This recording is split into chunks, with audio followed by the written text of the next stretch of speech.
우리 사랑하는 커버넌트 교회 성도 여러분, 또 지난밤도 안녕하셨는지요? 또 새로운 하루가 시작되었습니다. 오늘도 하루를 여는 말씀으로 말씀과 함께 또 하루를 시작하시는 여러분들의 삶 가운데 하나님의 넘치는 은혜와 또 복주심이 함께 하시기를 기도하겠습니다. 오늘 우리에게 주시는 하나님의 말씀은 출애굽기 29장 10절부터 37절까지 말씀입니다. 출애굽기 29장 10절부터 37절까지 말씀, 좀 길지만 제가 봉독해 드리고 우리 오늘 함께 말씀 통해 은혜 나누도록 하겠습니다. 너는 수송아지를 회막 앞으로 끌어오고 아론과 그의 아들들은 그 송아지 머리에 안수할지며 너는 회막 문 여호와 앞에서 그 송아지를 잡고 그 피를 내 손가락으로 제단 뿔들에 바르고 그 피 전부를 제단 밑에 쏟을지며 내장에 덮인 모든 기름과 간 위에 있는 꺼풀과 두 콩팥과 그 위에 기름을 가져다가 제단 위에 불사르고 그 수소의 고기와 가죽과 똥을 진 밖에서 불사르라. 이는 속죄제니라.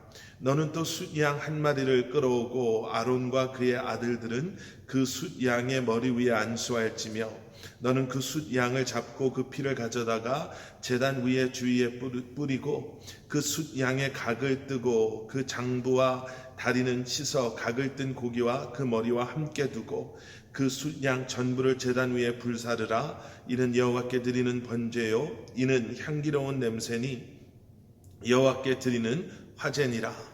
너는 다른 숫양을 택하고 아론과 그 아들들은 그 숫양의 머리 위에 안수할지며 너는 그 숫양을 잡고 그것의 피를 가져다가 아론의 오른쪽 귓부리와 그의 아들들의 오른쪽 귓부리에 바르고 그 오른손 엄지와 오른발 엄지에 바르고 그 피를 제단 주위에 뿌리고 제단 위에 피와 관유를 가져다가 아론과 그의 옷과 그의 아들들과 그의 아들들의 옷에 뿌리라. 그와 그의 옷과 그의 아들들과 그의 아들들의 옷이 거룩하리라. 또 너는 그 숫양의 기름과 기름진 꼬리와 그것의 내장에 덮인 기름과 간 위의 꺼풀과 두 콩팥과 그것들 위의 기름과 오른쪽 넓적다리를 가지라. 이는 위임식의 순양이라. 또 여호와 앞에 있는 무교병 광주리에서 떡 한 개와 기름 바른 과자 한 개와 전병 한 개를 가져다가 그 전부를 아론의 손과 그의 아들들의 손에 주고 그것을 흔들어 여호와 앞에 요제를 삼을지며 너는 그것을 그들의 손에서 가져다가 제단 위에서 번제물을 더하여 불사르라.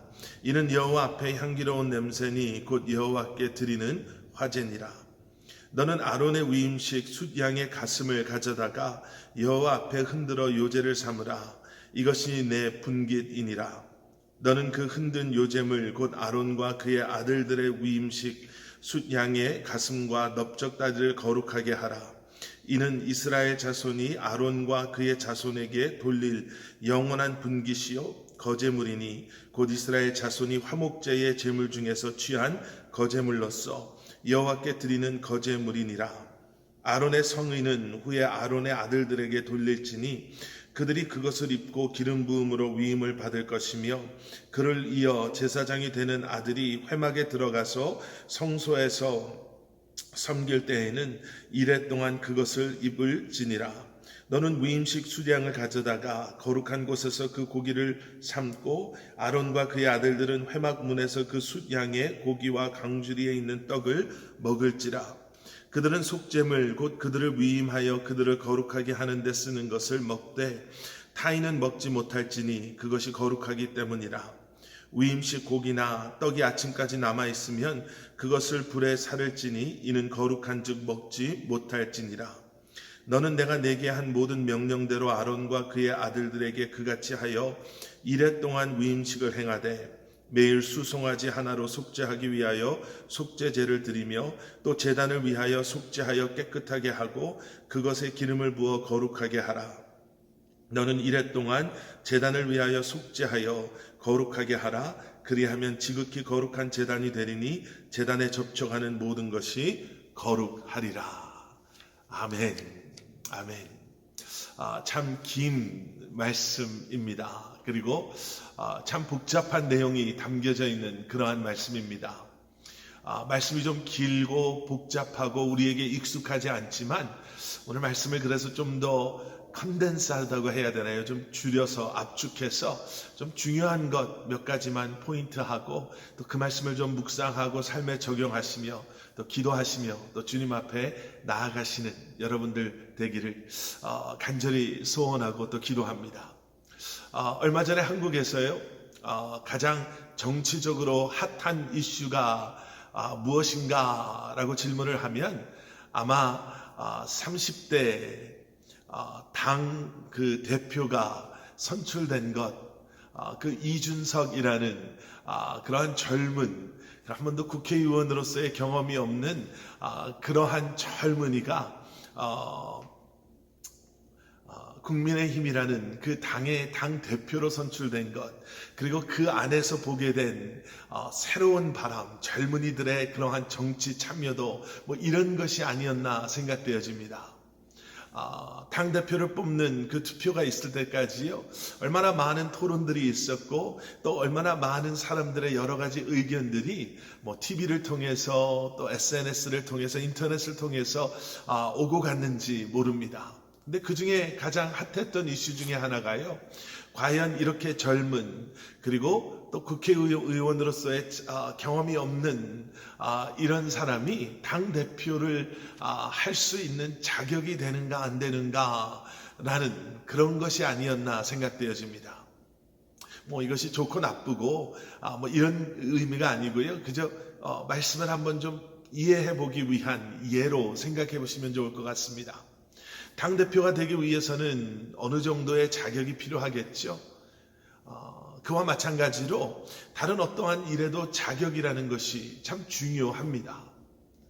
어떠한 농구팀의 감독이 되기 위해서는 사람들이 납득할 만한 경험과 자격이 있어야지 그러한 자리를 감당해낼 수가 있고요.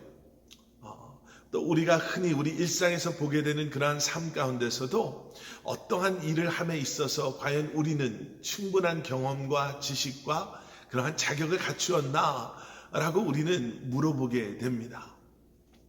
오늘 우리가 보고 있는 출애굽기 29장 10절 이하의 이 긴 말씀 속에서는요, 어떻게 보면 제사장의 자격, 그리고 그것을 우리의 삶과 연결해 보면 과연 사역자 아니면 직분자, 목회자도 마찬가지겠고요, 섬기는 자리에 있는 우리는 과연 어떠한 모습, 어떠한 마음으로 섬겨야 하는가 라고 우리는 이 말씀을 통해 우리 스스로에게 질문해 볼 수 있어야 합니다. 위임식이 이제 끝이 나고요, 이제 제사를 드리게 됩니다. 오늘 보실 말씀 10절을 보시면 수송아지를 회막 앞으로 끌어오고 아론과 그의 아들들은 그 송아지 머리에 안수할지며, 그리고 더 내려가서 보시면요, 15절에 너는 또 순양 한 마리를 끌어오고, 그리고 19절에서는 너는 다른 순양을 택하여 라는 이런 말씀들을 보면서 숫양 한 마리와 숫송아지 한 마리와 그리고 숫양 두 마리를 하나님 앞에 가져와야 했음을 우리는 보게 됩니다. 그리고 속죄제를 드리게 되죠. 그 먼저 숫송아지의 피를 제단 뿔에 바르고, 그리고 그 나머지는 제단 밑에 쏟아붓습니다. 그리고 번제단 위에는요, 콩팥과 그 제물의 내장 기름을 올려서 불에 태우는 그러한 화제로 드리게 됐죠. 13장에 나와 있는 내장에 덮인 모든 기름과 간 위에 있는 꺼풀과 두 콩팥과 그 위에 기름을 가져다가 제단 위에서 태우게 됩니다. 그리고 14절 후반부를 보시면요, 그 외 나머지 그 수소의 고기, 가죽, 그리고 똥은 진 밖으로 가져가서 불태워버려라. 이는 속죄제니라 라고 말씀하십니다. 우리는 이 말씀을 보면서요, 죄 사함에 대해서 다시 한번 생각해 보게 됩니다. 그리고 하나님께서 택하신 하나님의 servant, 여기서는 제사장, 사역하는 사역자들, 목회자, 직분자, 우리가 하나님 앞에 나아가 섬기기를 헌신하고 다시 한번 주님, 내가 내 삶을 통해 주님을 섬기는 그러한 삶을 살기를 소원합니다 라는 마음을 품기 위해서 우리가 먼저 기억해야 되는 것은 죄에 대한 그런 것입니다. 죄 사함. 우리는 이미 예수 그리스도의 십자가를 통해 죄 사함을 받았습니다. 죄로부터 자유함을 얻었습니다. 그래서 우리는 매일매일 이것을 반복할 필요가 없지요. 하지만 우리는 죄가, 우리의 연약함이 끊임없이 하나님을 위해 살기 위한 우리를 태클하려고 하는 것, 우리를 자꾸 힘들게 하는 것, 우리를 흔들어 놓고 유혹하고자 하는 그러한 이 땅에서의 죄의 리얼리티를 우리는 인식하고, 그래서 하나님 앞에 회개에 야속하지 않다고 해야 되나요? 주님을 의지하고 주님의 이름을 부르며 주님 앞에 기도하며 회개하며 늘 주님만을 바라보고 주님의 도우심을 간구하며 살아야 하겠고 섬겨야 할 줄 믿습니다. 섬기는 택함받은 하나님의 백성들에게 중요한 자격이라고 할까요? 마음가짐은 그래서 거룩함입니다. 다른 어떠한 능력이 아니라 거룩함을 통해 허락되어지는 능력, 성령의 역사하심, 거룩함을 흉내내는 것이 아니라요. 이러한 겸손한 마음, 주님을 의지하고 주님께 맡기고 기도하고 간구하고 회개하는 진정한 하나님의 백성의 모습으로 말미암아 늘 주님의 도우심으로 그 거룩함을 통해 우리에게 허락하시는 능력으로 우리에게 맡겨주신 사역을 감당해야 할 줄 믿습니다. 두 번째는요, 완전한 헌신입니다. 여러분, 오늘 우리가 지금 읽었던 이 수송아지에 관한 것, 뒤에 나오는 두 마리의 숫양에 관한 것, 그리고 그 뒤에 나오는 무교병 광주리에 있는 떡, 이런 것들, 그리고 결국에는 제사장 스스로의 그러한 모습을 통해서 우리에게 보는, 우리가 기억하게 되는 것은 완전한 헌신이라는 거예요. 수송아지를 이렇게 태우며 저는 이런 생각을 해봤습니다. 왜 이 수소의 고기를 제단에서 태우지 말라고 하실까? 왜 밖에서 태우라고 하셨을까? 저는 이런 생각까지도 해봤어요. 소를 잡으면 가장 아까운 부위가 어딜까요? 고기 아니겠습니까? 그 고기를 먹으면 얼마나 많은 사람들이 먹을 텐데. 근데 이 수소의 고기를 가지고 진 밖까지 가지고 가면서 아깝다라는 생각이 한 번도 들지 않았을까요? 이렇게까지 할 필요가 있을까라는 생각이요. 굳이 이렇게까지 할 필요가 있을까? 그런데 여러분, 하나님께서 원하시는 것은요, 상황과 우리의 형편과 그러한 우리의 욕심에 근거한 아깝고 아깝지 않음이 아니라 주님께 모든 것을 드려도 하나도 아깝지 않은, 여러분, 헌신이라는 것은 결국 그것이 아닐까요? 헌신이라는 것은 그저 나의 형편에 맞게 내 생각, 내 여건, 내 경험에 맞게 이렇게도 했다 저렇게도 했다 하는 것이 아니라 말씀하신 그대로 나의 전부를 아까워하지 않는 마음으로 주님께 이미 드린 몸, 내 모든 것의 주인이 주님이심을 이미 고백했으므로 모든 것을 다 드려도 하나도 아깝지 않는 바로 그것. 여러분, 그러한 마음이 우리 안에 있을 때, 여러분, 주님께서는 그러한 우리를 통해 역사하시는 줄 믿습니다. 오늘 말씀을 쭉 읽으시다 보시면요, 거룩이라는 단어가 계속해서 등장합니다. 그런데 놀라운 것은 무엇이냐면요, 이렇게 거듭나다, 이렇게 거듭나, 여기서 보는 거룩해짐, 거듭나다라는 이 표현은 레위기 14장 14절에 나오는 나병 환자가 깨끗함을 얻는, 추하고 더럽고 죽을 수밖에 없는 그러한 모습, 누구에게도 나아갈 수 없었던 그들의 모습이 깨끗해진 그 모습을 의미하는 표현이거든요. 여러분, 우리가 그렇게 거듭나고 주님 안에서 그 거룩함을 회복할 때 오늘 말씀의 전개를 들여다보면 그들이 입은 옷이 거룩해지고 그 제단이 거룩해지고 오늘 보신 말씀 마지막에는요, 마지막 이 37절에는 지극히 거룩한 제단이 됨으로 말미암아 제단에 접촉하는 모든 것마저도 거룩하게 될 것이다.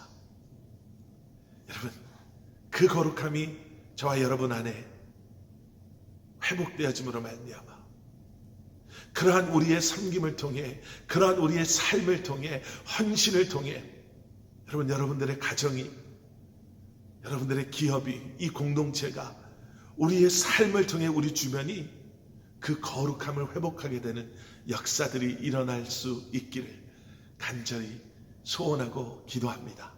우리 함께 기도하시겠습니다. 사랑의 아버지 하나님, 우리를 택하여 주시고 그리고 우리를 거룩하게 예수 그리스도의 십자가 그 흘리신 보혈을 통해